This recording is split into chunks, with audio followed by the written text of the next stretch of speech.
Hello everyone, সব কেমন আছো? আশা করি ভালো আছো আর আমিও ভালো আছি। দেখো সকালে বৃষ্টির মধ্যে ভাবতেছি যে কি রান্না করা যায়।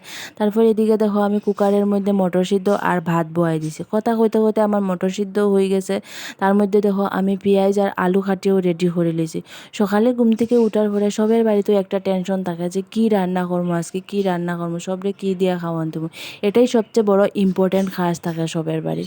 তারপরে তো একটা দুইটা তরকারি তো হইতেও নাই, তিনটা চারটা তরকারি তোমার লাগবেই, এর মধ্যে ভাজা বড়াও লাগবে তোমার। এদিকে দেখো আমার ভাত রান্নাটাও কমপ্লিট হয়ে গেছে। তারপরে ভাবলাম যে আরেকটা কি তরকারি করা যায়। তারপরে আলু আর ডিমে সিদ্ধ বসাই দিলাম। ওইদিকে সোনার পাপা উঠে এখন চা খাইতো। তারপরে সোনার পাপারে আর আমার শাশুড়ি মারে চা বানাইয়া দিলাম। তারপরে আমার রান্না অর্ধেক অর্ধেক হয়েছে, সব রান্নাটি কমপ্লিট করার লেগে আবার গেলাম গিয়ে দেখো ওইদিকে আমি ডিম ফ্রাই করাত বয়াই দিছি। আমার তরকারিও রেডি হয়ে গেছে। আজকের ভিডিওটা এতটুকুই। টাটা।